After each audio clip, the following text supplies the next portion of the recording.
Olá, boa noite, meus queridos amigos. Nós estamos aqui mais uma vez, iniciando o nosso Rosas do Evangelho. Oi, Carlos, tudo bem? Já chegando.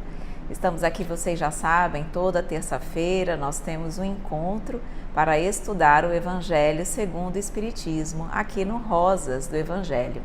Sempre ótimo ter a companhia de todos vocês, já muitos corações já entrando. Nós já estamos realmente nos tornando uma família querida. Tantos corações, tantos nomes que eu já conheço e sempre vejo por aqui, fico muito feliz.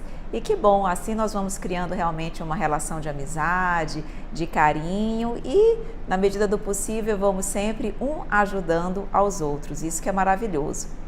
Então, sejam bem-vindos Adair, Wanda, Coutinho, Carlos já falei, Ale Santos, Mari Pierre, Rayane, Márcia, todos chegando, Camargo, Thalisson, todos chegando. Meus amores, sempre uma grande alegria ter a companhia de vocês. E hoje, meus amores, nós vamos iniciar, na verdade, o capítulo 7 do Evangelho segundo o Espiritismo, tá? No capítulo que se designa Bem-aventurados os pobres de espírito. Olha, Fátima, Espiritismo e Meio Ambiente, chegando. Boa noite, boa noite. Então, nós vamos, meus amores, estudar o capítulo 7. Iniciar o capítulo 7 hoje, nós não vamos finalizá-lo, porque realmente não é possível, mas nós provavelmente devemos finalizá-lo na próxima terça-feira, tá bom? Então, Bem-aventurados os pobres de espíritos é exatamente o capítulo que nós vamos estudar. Mas vamos fazer primeiro a nossa prece para nos conectar com a espiritualidade amiga, permitir que realmente todas as bênçãos, todas as orientações, todas as boas intuições possam estar conosco. E durante a prece, mentalizem que a espiritualidade está ao lado de vocês, porque de fato ela está. E naquele momento da prece, que ela está derramando sobre vocês todas as energias positivas, tudo aquilo que possa auxiliá-los digamos assim, na renovação espiritual, para que vocês possam adquirir forças, equilíbrio para as lutas da vida, tá? Então mentalizem que todas essas energias, todas essas bênçãos positivas estão sendo derramadas por vocês, em vocês durante a prece e durante o nosso estudo também, tá bom? Jaque Lila, Soraya, Drigo, tudo bem? Então vamos lá fazer a nossa prece, meus amores. Então, vamos mais uma vez nos colocar em sintonia com a espiritualidade amiga, com o nosso Mestre amado Jesus, agradecendo sempre pela oportunidade deste reencontro bendito. Como é bom, Pai querido, sentirmos a Tua presença mais fortemente em nossas vidas, durante esses momentos de estudo, durante essa oportunidade, Senhor Jesus, que todos nós aqui estamos reunidos para aprender, para crescer, para, acima de tudo, Mestre querido, conseguir colocarmos em prática em nossas vidas todos os ensinamentos recebidos. Sabemos, Mestre, que só com a vivência do Teu Evangelho poderemos verdadeiramente ser felizes, poderemos verdadeiramente superar as dificuldades, vencê-las e alcançar a tão sonhada felicidade. Então, Pai, que nós perseveremos nessa busca pela reforma espiritual, pela conquista, pela nossa depuração e, acima de tudo, para que mais pertinho de Ti nós possamos estar, Mestre amado. Então, fica conosco nesta noite e sempre, que assim seja. Vamos lá então, meus amores. Olha, mais coraçõezinhos chegando. Débora, a Cricaana, acho que é a Ana, né? A Rosângela, a Má, a Natamásia, isso. Meus amores, então vamos iniciar, vamos lá. Quem não tem, se puder adquirir, vale a pena adquirir o Evangelho segundo o Espiritismo. É a terceira obra da codificação kardeciana e é justamente o livro que trata sobre a parte moral da doutrina. Por isso que ela é tão fundamental para cada um de nós, tá bom? Arley, Elvis, Adair, José Alberto, Elvis, boa noite a todos, tá? Vamos então iniciar. O nosso capítulo de hoje se chama Bem-aventurados os pobres de espírito. O que será que Jesus quis dizer com bem-aventurados os pobres de espírito? Quem são os pobres de espírito? É importante que nós consigamos entender e compreender perfeitamente o que significa pobres de espírito, para que nós tenhamos a dimensão daquilo que Jesus nos trouxe quando Ele falou sobre as bem-aventuranças, tá? Porque bem-aventurados os pobres de espírito, na realidade, a palavra, toda a frase é bem-aventurados os pobres de espírito, porque deles é o reino dos céus. E é isso que nós vamos conversar no dia de hoje, na noite de hoje. Então vejam, todos os 3 itens que nós vamos conversar hoje, que é o que é preciso entender por pobres de espírito, todo aquele que se eleva será rebaixado e mistérios ocultos aos sábios e aos prudentes, todos esses 3 itens vão falar, na realidade, da humildade. O que Jesus quis nos dizer quando Ele disse pobres de espírito, são aquelas pessoas humildes de coração. Nós temos o hábito, muitas vezes, de quando nós vemos alguma pessoa que faz alguma coisa errada ou que não é uma pessoa com uma conduta muito adequada, vocês já perceberam que nós temos o hábito, às vezes, de dizer, é um pobre de espírito, de uma forma pejorativa, como se pobre de espírito, na condição que nós colocamos, fosse algo negativo. Por isso que algumas pessoas, quando escutam essa bem-aventurança, bem-aventurados os pobres de espírito, não conseguem compreender, porque parece algo, digamos assim, em desconformidade com a lei do Pai. Como é que Jesus diz bem-aventurados os pobres de espírito, se normalmente se entende por pobre de espírito algo ruim, algo negativo? Não é, Priscila? Exatamente. E aí, o que na realidade nós vamos ver é que o sentido que Jesus quis dar para pobre de espírito é exatamente o inverso. Pobre de espírito aqui são aquelas pessoas que têm humildade no coração, que reconhecem, digamos assim, a sua pequenez perante a divindade, reconhecem ainda, têm consciência das suas carências espirituais e que, portanto, não detêm o orgulho que muitas pessoas têm e que fazem com que as pessoas se achem melhores do que outros e, portanto, como se acham melhores, acreditam que não precisam de Deus, não precisam da sua doutrina, não precisam, digamos assim, da vivência dos seus exemplos. Então, Jesus, quando Ele quis colocar aqui bem-aventurados os pobres de espírito, são felizes aqueles que têm a humildade em seu coração, porque eles estão, digamos assim, praticando a virtude que abre as portas do reino de Deus. Então, é isso que nós vamos conversar, ok? Deixa eu só já começar a ler alguma coisinha aqui de vocês. O Arley disse, hoje encontrei uma que, meu Deus, foi, Arley, conta um pouquinho pra gente, que nós vamos também, aproveitando a sua vivência, para conversar sobre o nosso tema de hoje, tá? Aqui o Elvis colocou, inveja, vingança é a mesma coisa? Não necessariamente, mas ambos os sentimentos retratam imperfeição espiritual. Inveja é aquela pessoa que nunca está satisfeita com o que tem. Sempre acredita que o outro tem, a situação financeira do outro, a vida do outro, a beleza do outro, a família do outro, tudo do outro é melhor. E aquela inveja é um sentimento que, digamos assim, não dá conforto, não dá paz, serenidade a quem sente. Porque ele nunca está satisfeito com o que tem e sempre almeja e deseja o que o outro possui. A vingança não é a mesma coisa, porque a vingança é aquele sentimento de revide. Quando alguém te faz ou te prejudica na tua visão, no teu ponto de vista, você tem aquele sentimento de revide, de querer revidar o mal que você acredita que você recebeu ou que você acredita ter recebido. Então, muitas vezes ali não há uma vingança, ou não há uma inveja, há realmente um sentimento de mágoa, de ódio e, portanto, uma vontade de retribuir o mal com o mal. Mas tanto a inveja quanto a vingança representam realmente sentimentos ainda imperfeitos e, portanto, em desconformidade com a lei de Deus. Ok? Oi, amo vocês. Kennedy, tudo bem, Kennedy? Seja bem-vindo. Aqui é o nosso estudo. Então, vamos começar a nossa leitura? Então, ele diz aqui nesse primeiro ponto, o que é preciso entender por pobres de espírito? Vamos começar. Diz, bem-aventurados os pobres de espírito, porque deles é o reino dos céus.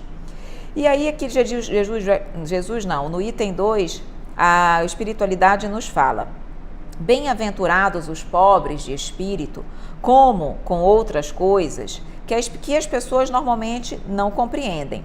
Então ele diz, Jesus não entende por pobres de espírito os homens desprovidos de inteligência, mas os humildes. Ele disse que o reino dos céus é deles e não dos orgulhosos. Aí ele continua no terceiro parágrafo, falando assim, os homens de ciência e de espírito, segundo o mundo, têm geralmente tão alta consideração de si mesmos e de sua superioridade, que olham as coisas divinas como indignas da sua atenção. E de fato, se nós percebermos isso, aquelas pessoas que têm muita intelectualidade aqui na Terra, que são, como ele coloca aqui, os homens de ciência, os sabedores de grande espírito, os sábios, como ele vai colocar aqui no terceiro item, mistérios ocultos aos sábios e aos prudentes, eram aqueles considerados sábios e prudentes na época de Jesus, que entendiam, que estudavam, que na realidade interpretavam a legislação, os escritos religiosos, e se consideravam muito além da classe comum das pessoas. Tinham um orgulho pelo seu saber, que acreditavam muito saber, e por isso menosprezavam as coisas que vinham, por exemplo, das mensagens trazidas pelo mestre. Principalmente porque o mestre falava, gente, de igualdade, de que não há diferença entre as pessoas, que todos nós estejamos numa condição de miséria ou numa condição de riqueza, somos iguais perante Deus. E tudo isso era muito novo para aquela sociedade da época. Todos ali, principalmente as pessoas que viviam naquela época, elas davam muito valor às condições sociais, à riqueza, às classes, às castas. Eles, na realidade, não conseguiam conceber como uma doutrina que igualava escravos, igualava ricos, da mesma forma poderia ser a doutrina ou a verdade da vida. Então, eles o orgulho que eles tinham de se sentirem maiores do que os outros não os permitia ver essa verdade. Então, eles não eram os pobres de espírito, eles eram considerados os ricos de espírito, porque eles tinham esse sentimento de orgulho além daquelas pessoas, né, em relação àquelas pessoas que conviviam com eles e que tinham menos condições sociais.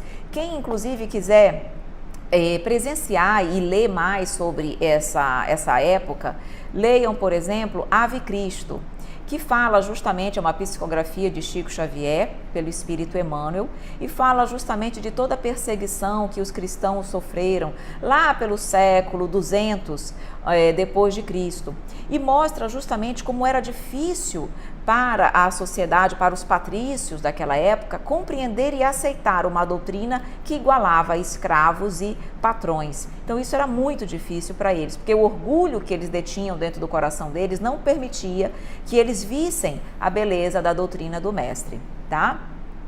Aqui a Maria colocou, oi, boa noite, comecei a fazer o evangelho no lar, vou fazer mais de uma vez por semana, para eu alcançar a paz e o equilíbrio que tanto preciso mais rapidamente.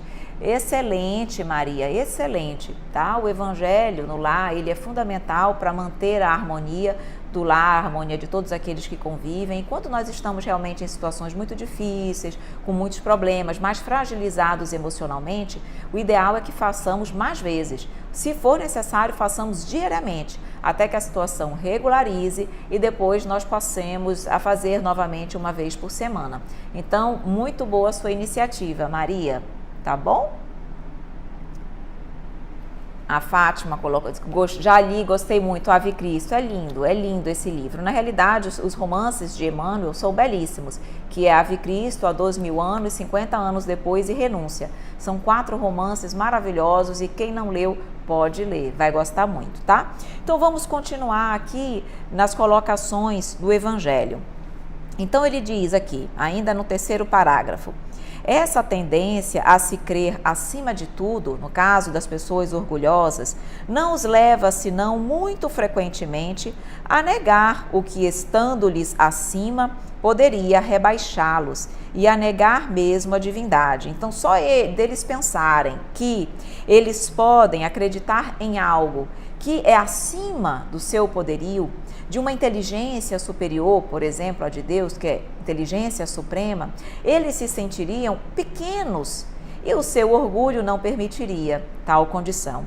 Por isso que eles não aceitam, porque eles seriam, no entendimento deles, e claro, aceitar essa verdade é reconhecer a nossa pequenez, que é indiscutível, mas essas pessoas extremamente orgulhosas não permitem, não aceitam tal situação.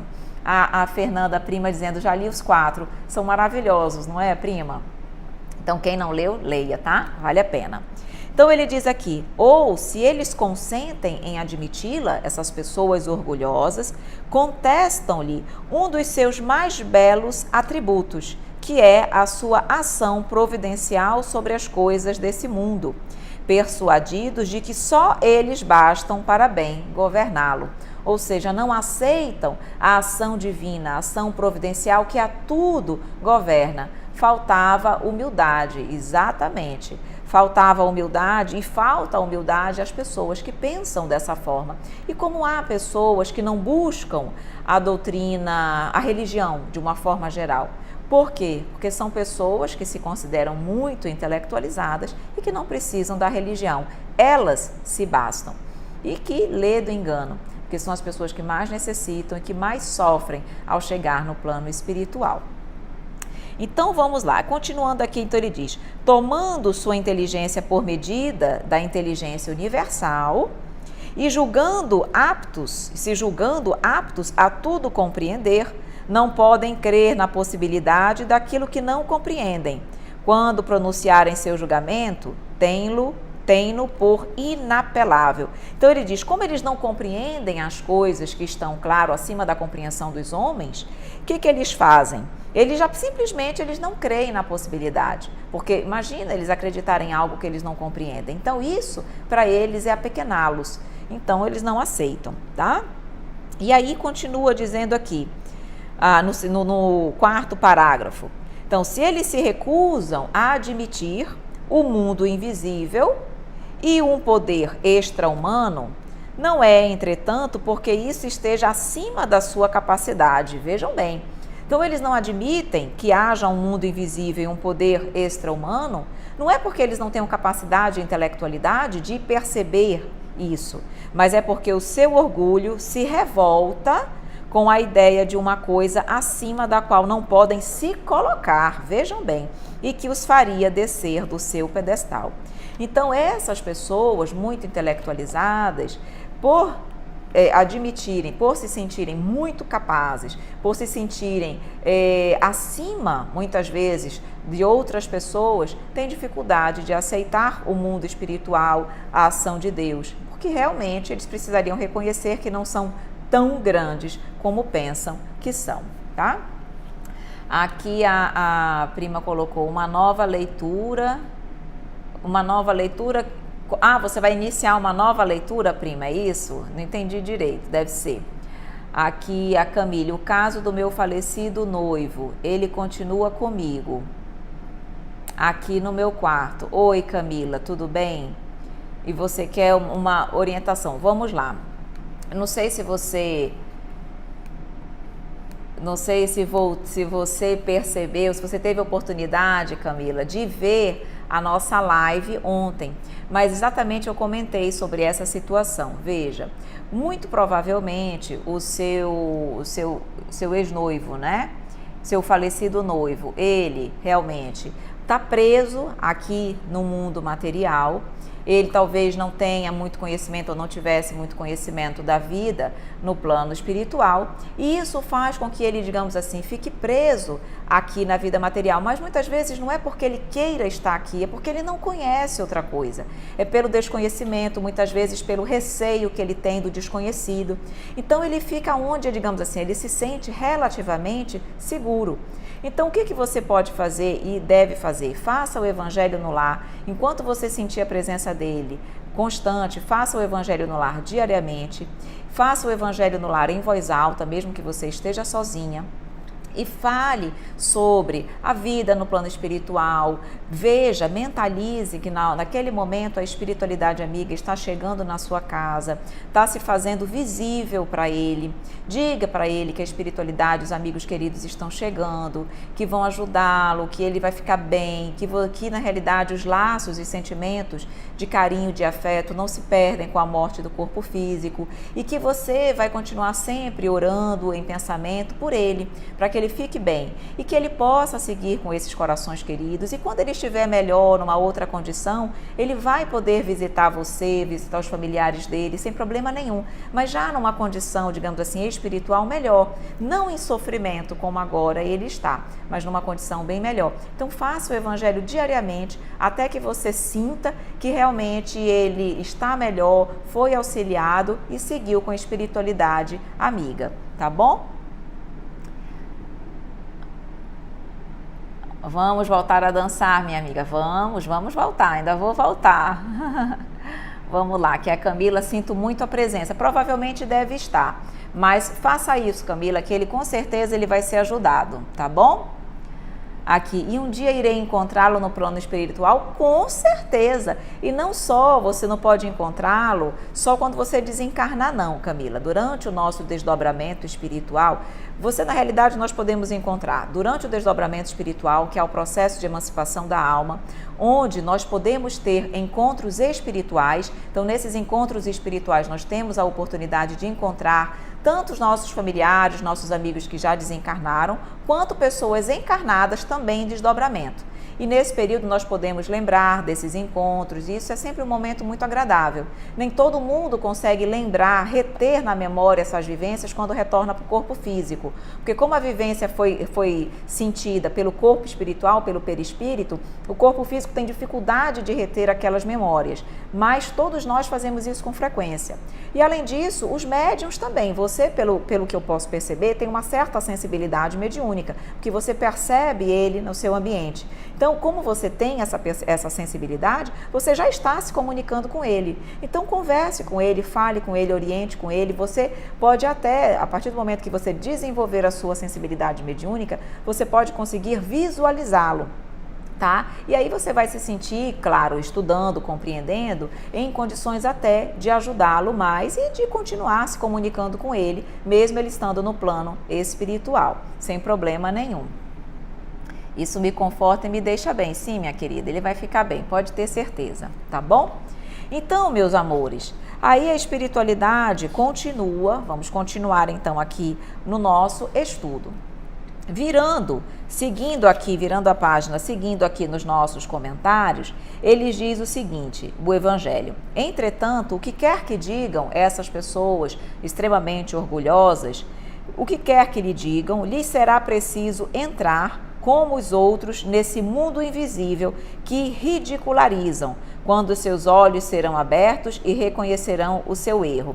Então a espiritualidade está dizendo aqui o seguinte, que independentemente do que essas pessoas digam, que não acreditam e que se sentem superiores, todos eles irão desencarnar, certo? E aí, mais cedo ou mais tarde, eles vão ter que se deparar com essa verdade.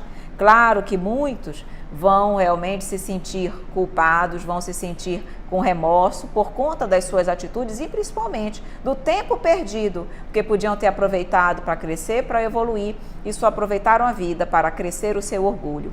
Então, claro que vão se sentir, digamos assim, com remorso pela oportunidade perdida, mas vão despertar, seja no plano espiritual, seja numa nova reencarnação, mas isso vai acontecer de toda maneira. E aí Jesus, quando vem falar sobre o reino dos céus, o que ele quis nos dizer? O que é esse reino dos céus? Porque ele fala, bem-aventurados os pobres de espírito, porque deles é o reino dos céus.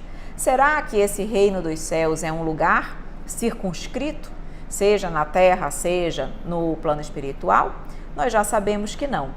O reino dos céus é uma sensação plena de espírito, de bem-estar, de paz, de equilíbrio. Então, na realidade, essa felicidade plena nós podemos sentir onde quer que nós estejamos. Nós podemos sentir essa felicidade plena estando encarnados ou no plano espiritual. Porque quando nós seguimos a lei de Deus, quando nós vivenciamos, quando nós somos humildes e pobres de espírito, nós temos paz em nosso coração.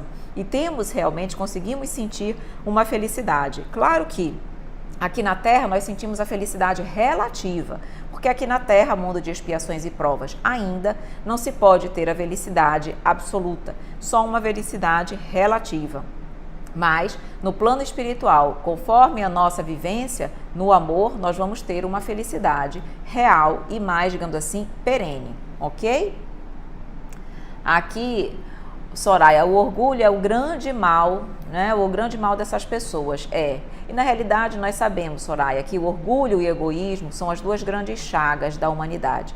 São essas duas grandes chagas que, digamos assim, fazem com que todas as outras chagas desenvolvam-se, como a vaidade, o poder, a busca pelo prestígio, enfim, riqueza material, vaidade, tudo isso no fundo decorre do orgulho e do egoísmo. E é por isso que nós precisamos refletir sobre isso, ouvir essas mensagens para realmente pensar, será que esse orgulho também não existe em mim dessa mesma forma? Para que nós possamos, tendo consciência dessa situação, começar a trabalhar o processo de modificação, porque não é um processo da noite para o dia. Nós não vamos conseguir extirpar de nossos corações todo esse orgulho como nós desejamos, mas nós precisamos começar hoje, o quanto antes, porque senão nós estamos retardando cada vez mais a nossa felicidade. Porque quem é orgulhoso pode obter uma felicidade aparente na Terra, mas ninguém vai viver eternamente na Terra, porque o verdadeiro plano, a verdadeira vida é no plano espiritual e não na Terra. Então é lá que nós temos que procurar ser felizes, lá que nós temos que procurar viver bem. Aqui não, aqui é momento de provas, aqui é momento de testemunho. Lá é que é, na realidade, o momento de nós usufruirmos tudo aquilo que nós plantamos, certo? A Débora coloca o seguinte: Camila, procure um centro, faça o curso para você entender melhor tudo e poder, com a sua mediunidade, falar com o seu noivo com entendimento melhorado. Com certeza, nós já sabemos o quanto o conhecimento liberta e nos auxilia, até porque a mediunidade, realmente, o objetivo da mediunidade é servir, é ajudar, é amparar, ok? A Camila agradece, imagina, Camila, agradece a Débora também, né? Aqui o Isaac, o que fazer com gente invejosa? Orar, Isaac, a melhor forma de nós ajudarmos é orar, porque na realidade essas pessoas, elas precisam de entendimento, porque vejam, claro que nós podemos analisar, tem pessoas que estão numa situação melhor do que outra no nosso ponto de vista, claro que há, mas o que essas pessoas precisam entender é que cada um de nós está na condição que necessita para crescer e para evoluir. Talvez eu não esteja ainda preparada para estar na mesma condição daquela outra pessoa. Eu ainda preciso estar numa condição diferente para evoluir. Só que essas pessoas precisam de tempo. Às vezes, uma encarnação não é suficiente para que elas tenham essa percepção.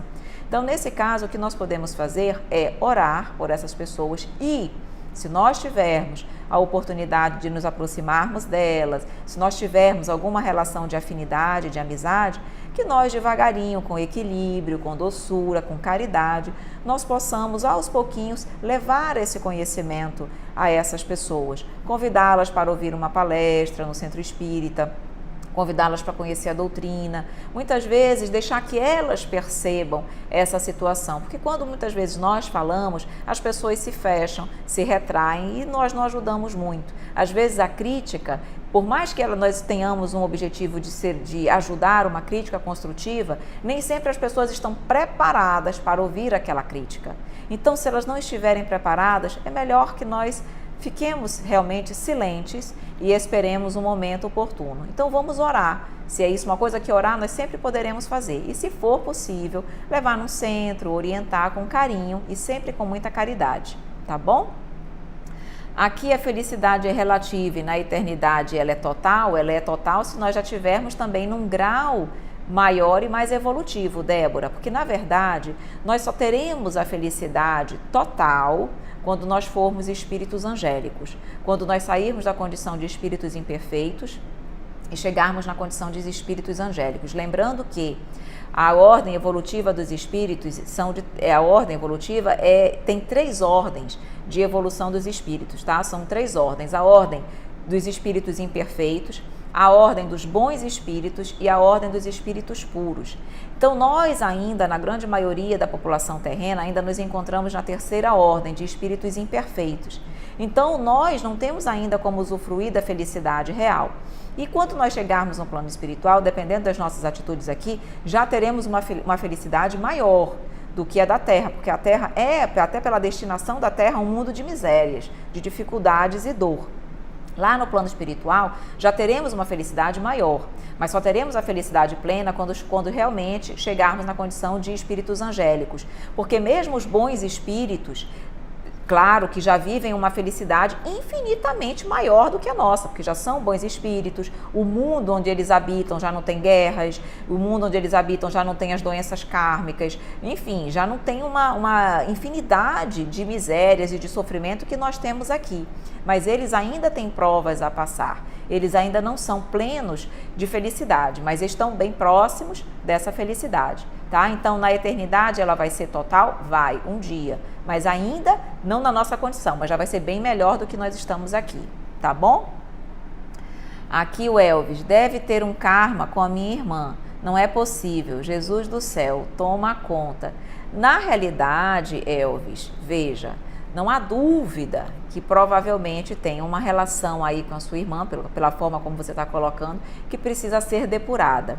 E por que isso acontece? Porque nós vamos estar juntos daquelas pessoas que nós precisamos para crescer e para evoluir. Se você, um exemplo, tá, Elvis? Só um exemplo. Vamos supor que você e a sua irmã, em vidas passadas, tenham sido 2 corações que de alguma forma se magoaram, foram desafetos, foram pessoas, digamos assim, que não finalizaram aquela existência como amigos fraternos. Ora, como é que ela pode evoluir e um dia se tornarem espíritos angélicos, tendo uma situação mal resolvida entre vocês? Não é possível. Para que ambos possam evoluir, aquelas dificuldades, aqueles desafetos precisam ser transformados em laços de fraternidade e de amor. E qual a melhor forma para isso do que ter a oportunidade de nascermos na mesma família com os laços consanguíneos? Porque nós sabemos que os laços consanguíneos ajudam demais o desenvolvimento do amor. Porque nós estamos na mesma família, nós podemos até eventualmente ter alguns desentendimentos, mas nós nos amamos. E é por isso que Jesus, na sua misericórdia, e Deus também, na sua magnanimidade, na sua sabedoria infinita, permite que esses corações que foram desafetos nasçam na mesma família, para que possam transformar laços de mágoa, de ódio, em laços de amor.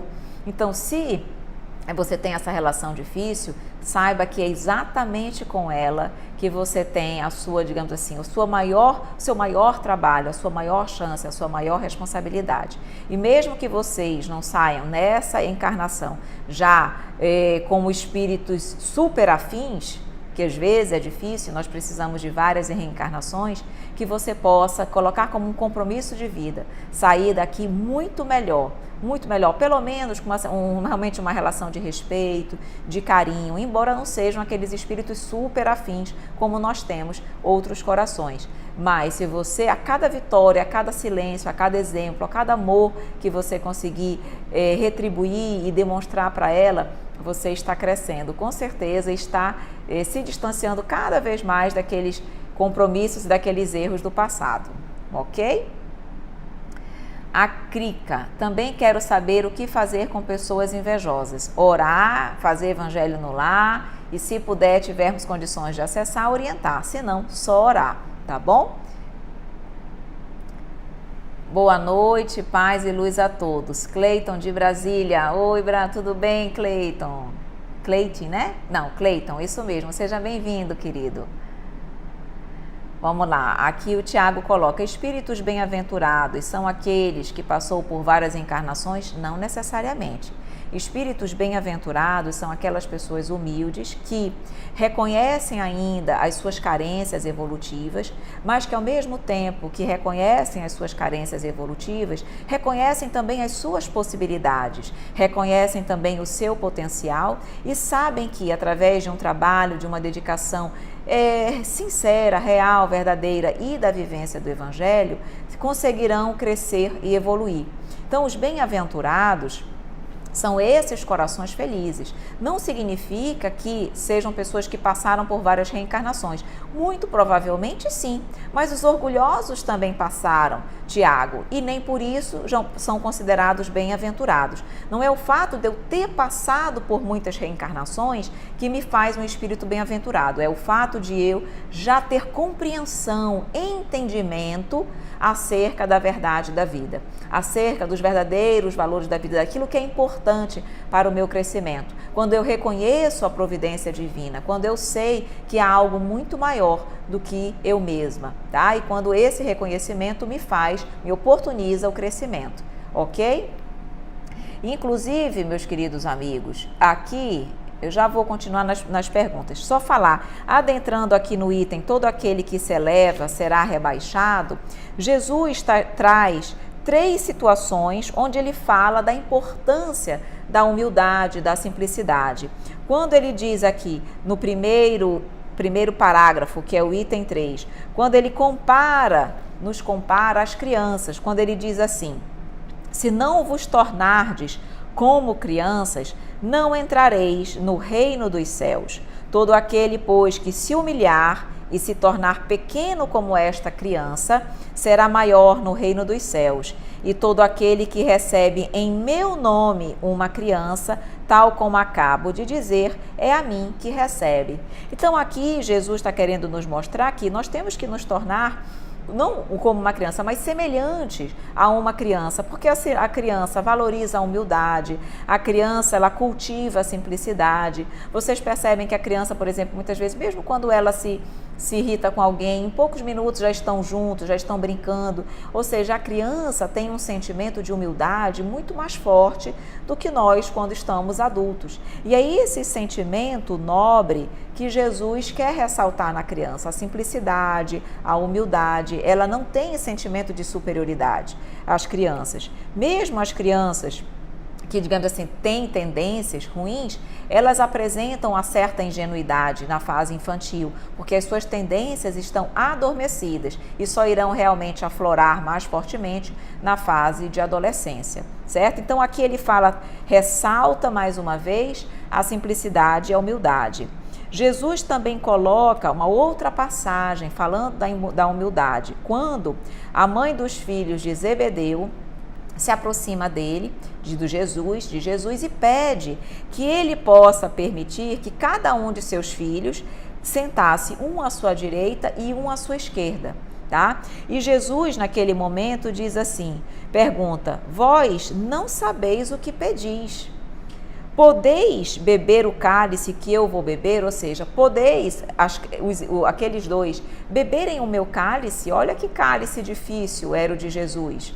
Um cálice de extrema renúncia, de amor, de sacrifício pela humanidade. Será que eles têm condições de beber o meu cálice? E aí eles respondem, os 2 filhos respondem, nós o podemos, mestre. E aí Jesus diz assim, é verdade que bebereis o cálice que eu vou beber, mas aí olha o que ele diz agora, mas quanto a estar sentado à minha direita ou à minha esquerda, não cabe a mim vos conceder, mas isso será para aquele que meu Pai tenha preparado.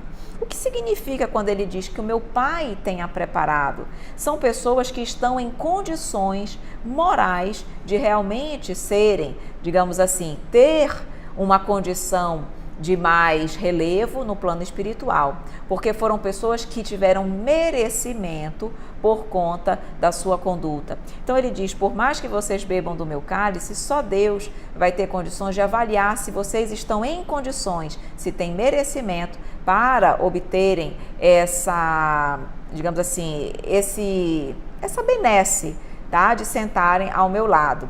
E aí ele continua, aqui ele vai dizer embaixo novamente da humildade. Quando ele diz, ele vem dizer, vós sabeis, falando para os dois irmãos, vós sabeis que os príncipes das nações as dominam e que os grandes as tratam com império, ou seja, se sentindo poderosos, orgulhosos, os donos do mundo. Aí ele diz, não deve ser o mesmo entre vós, ou seja, não deixem que esse sentimento de orgulho cresça também em vós. Mas aquele que quiser, aí ele vem dizer, aquele que quiser tornar-se o maior, seja vosso servidor, mostrando que, na realidade, quem quiser ser o maior no reino de Deus precisa ser pequeno aqui, ter humildade. Aquele que quiser ser o primeiro dentre vós, seja vosso escravo. Como o Filho do Homem não veio para ser servido, mas para servir e dar a sua vida pela redenção dos muitos. Ou seja, não é pelo orgulho que nós seremos reconhecidos, mas nenhum de nós vai a Deus se não for pelo próximo, através do amor e da humildade. E Jesus ainda faz uma última observação, quando ele fala justamente quando você está numa boda, num jantar, que se você, na realidade, chegar num ambiente desse, que você não procure sentar nos primeiros lugares, nos lugares que tem mais destaque, para que o dono da casa não venha, digamos assim, pedir que você de lá se retire porque tem pessoas mais importantes para sentar naquele lugar, que você procure os últimos lugares e sim, na realidade, que o Senhor, que o dono da casa te chame, te convide para os primeiros lugares. Então, mais uma vez mostrando que a humildade é que deve se fazer presente. Quando eu procuro sentar nos últimos lugares, é porque eu sou humilde, reconheço que eu ainda sou pequena, que eu ainda sou cheia de defeitos e, na realidade, não mereço ainda os primeiros lugares. Isso é sinal de humildade. Quanto mais grande é o espírito, mais humilde ele é. E percebam que realmente é isso que nós observamos nos grandes avatares da humanidade. Chico Xavier, o nosso exemplo, um espírito de luz, quão humilde ele era. E assim tantos outros, Francisco de Assis, Gandhi, Madre Teresa, Jesus, que é o nosso exemplo maior. Então ele coloca justamente aqui, ele diz, quando ele vai falar aqui, então, isso será um motivo de glória. Quando nós nos portarmos com humildade, procurando os últimos lugares, ele diz, isso será um motivo de glória diante daquele que estarão à mesa convosco, porque todo aquele que se eleva será rebaixado, ou seja, quem se acha grande demais vai ser rebaixado e vai realmente perceber que de grandeza não tem nada. E todo aquele que se rebaixa, que é humilde, vai ser elevado. Então, aqui nesses 3 pontos, nessas 3 passagens de Jesus, ele vem mais uma vez reforçar o que significa pobres de espírito e que serão esses que obterão o reino dos céus, tá bom? Então, vamos para mais algumas perguntinhas antes de nós finalizarmos com mistérios ocultos aos sábios e aos prudentes. Aqui o Tiago coloca: meu irmão seu, meu inimigo em outras vidas. E nós não nos damos muito bem. Dentro de casa, como se fosse 2 estranhos. Ele está querendo dizer que ele e o irmão dele provavelmente foram inimigos em outras vidas e nessa atual existência são como 2 estranhos. Tiago, minha sugestão: se você já sabe, já tem conhecimento desse fato, você já sabe que vocês não estão na mesma residência à toa. É para que vocês possam reconstruir esses laços, tá? Refazer esses laços baseados no amor. Então, a minha sugestão é o seguinte: se ainda na vida física, quando vocês estão acordados, você tem dificuldade de conversar, de abraçar, de se relacionar bem, comece a fazer isso em pensamento. Faça o Evangelho. No Evangelho, ore sempre por você e por ele. Durante as suas orações, peça que em desdobramento pelo sono, você e ele possam se encontrar na espiritualidade, já como espíritos parcialmente libertos, com uma outra condição, e que durante desse encontro em desdobramento, vocês possam se reconciliar, vocês possam conversar, vocês possam aproveitar aquela oportunidade de que estão parcialmente libertos do corpo físico e, portanto, mais lúcidos espiritualmente, de conversarem. e mentalize-se sempre fazendo, digamos assim, as pazes com ele. Como é que eu quero dizer com isso? Nas suas preces, mentalize abraçando o seu irmão, mentalize sorrindo, mentalize vocês estando bem. Por quê? Porque o nosso pensamento é força, o nosso pensamento é energia. Se você ainda não consegue fazer isso ao vivo, comece a fazer no seu pensamento, que devagar, quando você perceber aquilo que você pensou, você vai estar conseguindo fazer ao vivo. E mesmo que ele não retribua no primeiro momento, não tem problema, faça a sua parte. Por quê? Porque na realidade você pode evoluir e ele também. Mas se ele não quiser, é a escolha dele, livre-arbítrio dele. Mas você não precisa deixar de evoluir por isso. Então, quanto mais amor você conseguir desenvolver no seu coração por ele, mais você está crescendo. E seguramente, é o que se espera, ele também aproveite essa oportunidade para crescer. Mas seguramente, se você começar a fazer isso mentalmente e pedir esses encontros durante o desdobramento, isso já vai ajudar muito a relação de vocês aqui na vida física, tá bom? E não esqueça do Evangelho no Lar. O Evangelho no Lar é um remédio poderosíssimo para todo mundo, ok? A Soraya. Em uma família, duas irmãs que não se dão bem, podem ter sido inimigas em outras vidas, como fazer para ajudar? É a mesma situação do Tiago, Soraya, então já respondi, mas com certeza isso é muito comum, não só entre irmãos, pode ser pai, mãe, filhos com pai, filhos com mãe, enfim, primos, isso pode acontecer com todos os membros da família, tá bom? O Tiago coloca: eu li isso hoje de manhã no Evangelho segundo o Espiritismo. Pronto, Tiago, não é à toa que com certeza você leu isso. Era porque realmente aí vai ser isso, é importante para você, para que você possa superar, você e ele possam superar essa relação um pouco difícil, tá bom?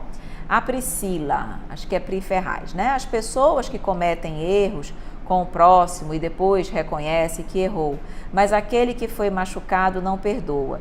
De que forma essa situação é vista pela espiritualidade? Veja, todos aqueles que cometem erros e que se arrependem já estão meio caminho andado.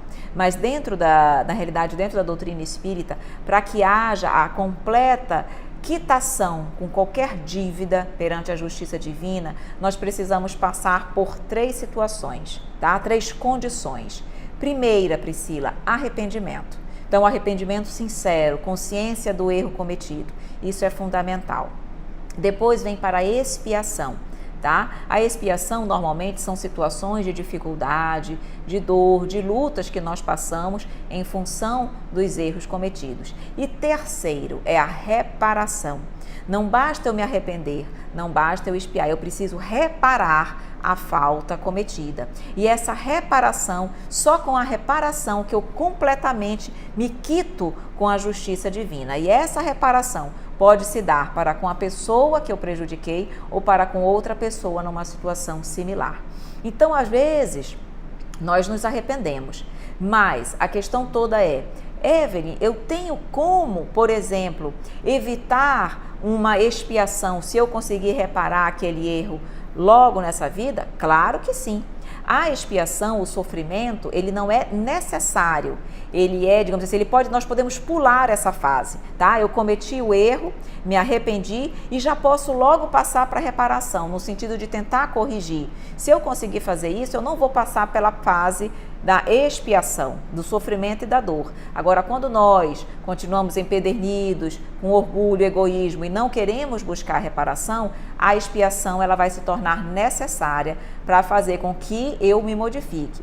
Então, nesse caso, reconhecer o erro, pedir perdão, reconhecer, chegue junto a essa pessoa, peça perdão, reconheça o seu erro e pergunte se há alguma situação, há algo que você possa fazer para reparar aquele erro, pelo menos para amenizar aquela situação, tá? Se isso não for possível, ore, porque enquanto estamos aqui, enquanto temos vida, tudo é possível. Então, ore diariamente por essa pessoa para que ela possa abrir o seu coração para o perdão.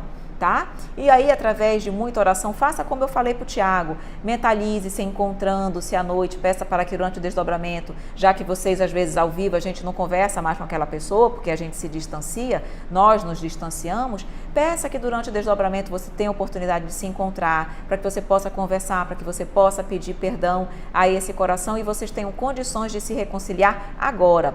Lembrem aquela passagem de Jesus que diz: reconcilia-te com o teu inimigo enquanto caminhas com ele.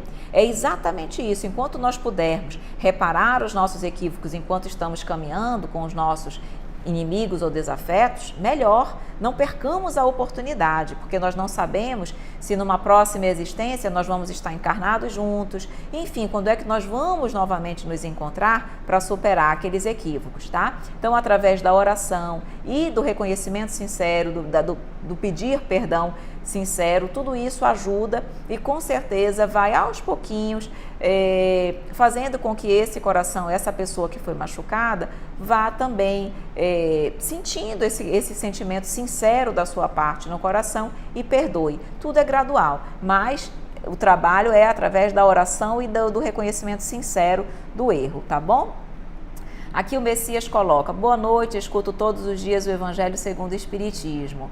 Que ótimo, no meu trabalho, que ótimo, é realmente excelente, é maravilhoso e todos nós deveríamos, inclusive no nosso trabalho, fazer Evangelho no lar também, para que o ambiente de trabalho possa ser positivo, para que possa ser bom. Muitas vezes o ambiente do nosso lar é bom, mas no trabalho não é. Façamos o Evangelho no lar,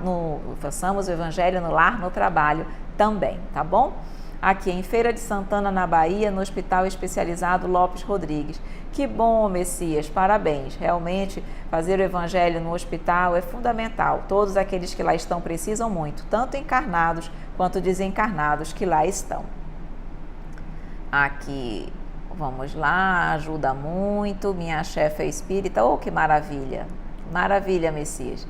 Aqui o Elvis fala: minha irmã não aceitou minha reparação. Ore para os encontros durante a noite e justamente mentalizando isso, para que ela possa aceitar essa reparação, tá bom? Isso vai acontecer, persevere, não desista, você vai conseguir, tá bom? Aqui, o Tiago: dizem que nossa família aqui no mundo físico não são a nossa família, mas sim a universal. É verdade que temos alguém esperando por nós em outros planos espirituais? Sim. Na realidade, a nossa família física não significa que ela não é a nossa família. Pode ser que muitas pessoas da nossa família nós tenhamos afinidade real e sincera. Então, veja, a família, na realidade, é aquela que nós temos afinidade, amor. E muitas pessoas na nossa família material, nós sentimos esse sentimento. Então, é claro que aquelas pessoas são nossa família física e também são a nossa espiritual, porque há afinidade. Agora, aquelas pessoas que não têm afinidade nenhuma, que são desafetos, quando chegam muitas vezes no plano espiritual, vai cada um para um lado. Realmente, as pessoas que se buscam, os espíritos que se buscam no plano espiritual, são os espíritos que têm amizade, carinho, afinidade. Ok? O ideal, e é isso que nós vamos conseguir um dia, Tiago, é fazer com que todas as pessoas que convivem conosco sejam nossa família espiritual. Por quê? Porque as pessoas que desenvolvem o amor por todas as pessoas, não só por aquelas que são do seu círculo familiar, direto, consanguíneo, mas por todas as pessoas, assim como Jesus via a humanidade, nos via todos como irmãos. E o dia que nós conseguirmos ver todos e sentir em nosso coração que todos são membros da nossa família, nós seremos espíritos angélicos e perfeitos. Mas nós vamos chegar nesse patamar, tá bom? Ainda não, mas vamos chegar lá. Ok. Adriana gostando da explanação. Que bom, Adriana. Messias também agradecendo. Obrigada também, meus queridos amigos. Pode me esclarecer reconhecimento de alma? Não entendi, Rodrigo, a tua pergunta. Como esclarecer o reconhecimento de alma? Como é que nós vamos nos reconhecer no plano espiritual? É exatamente isso? Ou você quer saber o que é alma? Não entendi muito a sua pergunta. Pode explicar novamente, Rodrigo, por favor, tá? Posso orar, aqui a Soraya, posso orar para as irmãs que falei? Claro, Soraya, nós podemos orar sempre pelas pessoas que a gente gosta. Isso é muito bom e faz muito bem a todos. A oração é sempre bem-vinda, tá? O Alê coloca: quando desencarnarmos, será possível rever parentes já desencarnados? Olha a minha cabecinha. E será possível reconhecê-los como família no plano carnal, no plano que foi nossa família aqui e lá? Sim, tá? Com certeza nós temos oportunidade de rever os nossos parentes desencarnados. Claro que aqueles que estão numa condição melhor evolutiva, nós vemos mais rapidamente. Nem todos aqueles que desencarnaram, membros dos nossos familiares, estão em situações boas no plano espiritual, por conta das suas atitudes aqui. Mas nós teremos a oportunidade de encontrá-los se estiverem numa situação ruim e nós melhores, numa situação melhor, podemos e devemos ajudá-los com amor. Então, com certeza será possível rever esses corações e muitos deles foram nossos familiares nessa vida ou em outras vidas. Mas se há amor, será sempre família espiritual, tá bom? Meus amores, então, para nós adentrarmos só falar um pouquinho aqui dos mistérios ocultos aos sábios e aos prudentes. Aqui, na realidade, Jesus vem nos mostrar o seguinte: os sábios e os prudentes da época dele eram exatamente aquelas pessoas que sabiam, tinham uma certa intelectualidade, se achavam, digamos assim,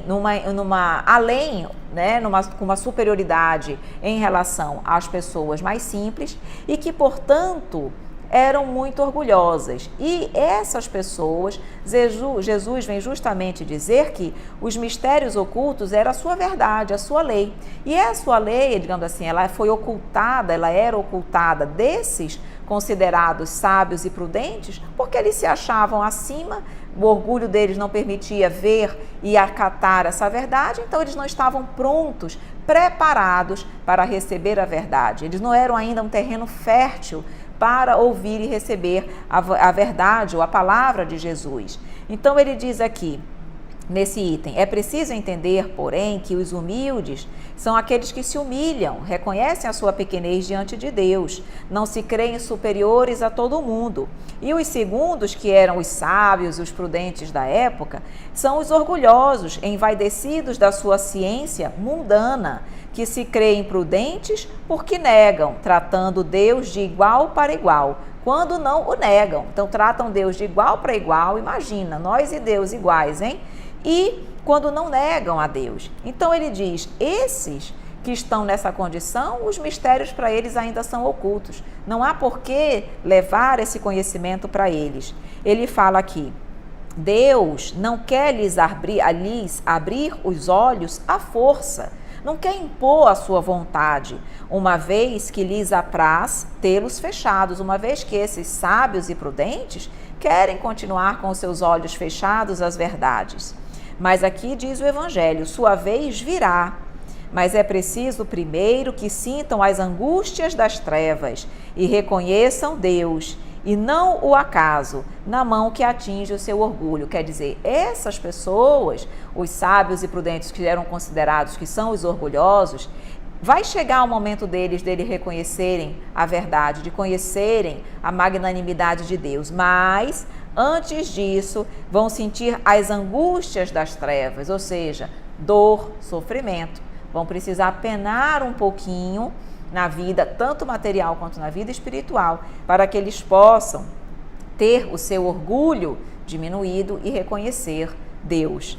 Por isso que ele diz aqui, para nós finalizarmos, se eles, essas pessoas, consideradas antigos sábios e prudentes, como temos tantos nessa vida, se eles se recusam em reconhecer a verdade, é porque o seu espírito não está ainda maduro para compreendê-la, não é o momento ainda no seu coração para senti-la. O orgulho é a catarata que obscurece sua vista. Então, eles ainda não estão prontos, ainda não é terreno fértil para que eles possam conhecer a verdade. Tudo vai acontecer na hora certa, ok? Então, é isso, assim a gente está finalizando aqui o item do nosso estudo de hoje. Aqui já estamos acabando, falta 1 minutinho e meio. Podemos reencarnar na mesma família? Sim, com certeza, Mara. Se necessário for, poderemos. Adriana, aproveitando que vem aí o dia de finados, qual a melhor conduta que podemos ter com os parentes desencarnados? Devemos ir ao cemitério, levar flores, limpar o túmulo, acender velas? Na realidade, eles não estão lá. Nós sabemos que eles não estão lá. O que nós podemos fazer, se nós quisermos ir lá, Como sensação de respeito, de limpar o túmulo e tudo podemos, mas é orar por eles, conversar com eles, onde quer, no seu lar, lá em qualquer lugar, e não esquecê-los das nossas vidas, porque eles estão vivos, e quando nós pensamos com alegria e satisfação e saudade, uma saudade gostosa, eles ficam muito felizes. Essa é a melhor forma de homenageá-los, com alegria, com oração e com felicidade, pelos momentos bons vividos juntos, tá bom? Tiago fala aqui da minha aura. Ô, Tiago, muito obrigada, querido. Você também tem. Todos nós aqui estamos lutando para melhorar as nossas vibrações, as nossas auras, tá bom? Rodrigo.